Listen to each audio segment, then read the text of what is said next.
एक फुला फुलेला काशीत दुसरे बनारस दुसरे बनारस सखिया तिसर फूल फुले मोरे अंगने चौथा मोरे अचारा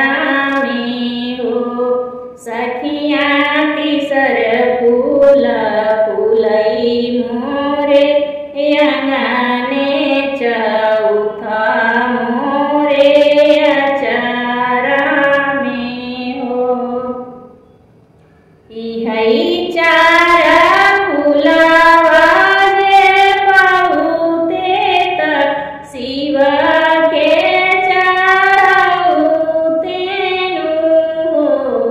सखिया निहुरी निहुरी पैया लगाते मांगना कुछु मनाते हो। सखिया निहुरी निहुरी पैया लगाते मांगना कुछु मनाते हो। दूधावाता मनात्यो दोहिनी भर पुतवा कोठिया भर पुतवा कोठिया भर हो। सखिया मनात्यो मई मांगे के सिंदूरवा जाना माया हिवातिनी जनमा आहिवातिनी हो। सखिया मनात्यो मई मांगी के सिंदूरवा जाना माया हिवातिनी हो।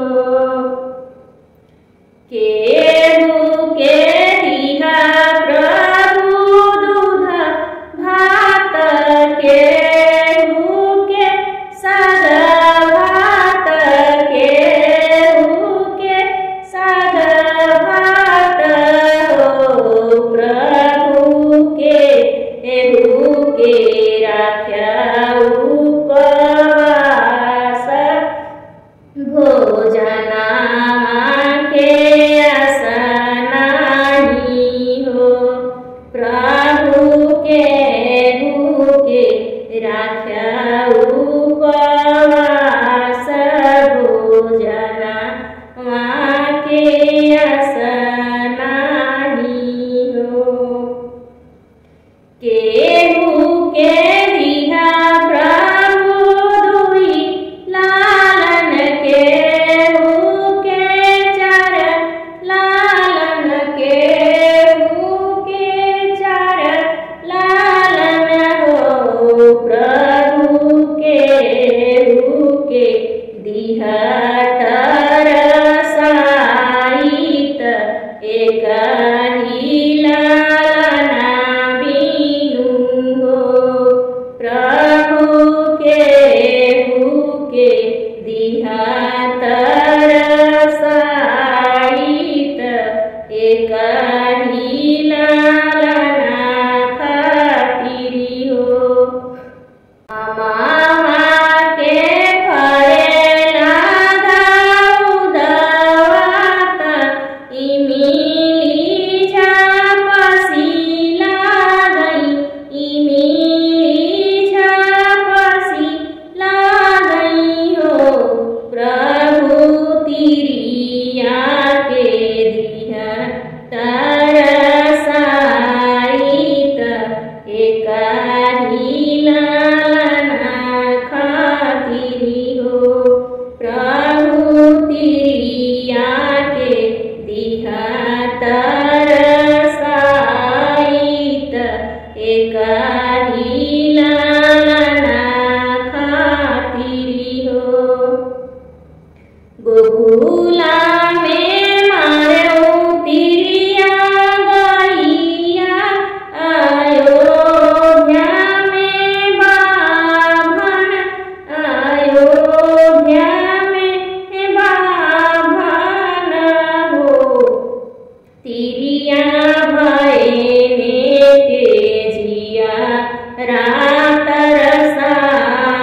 तिसर फूल फुलैनो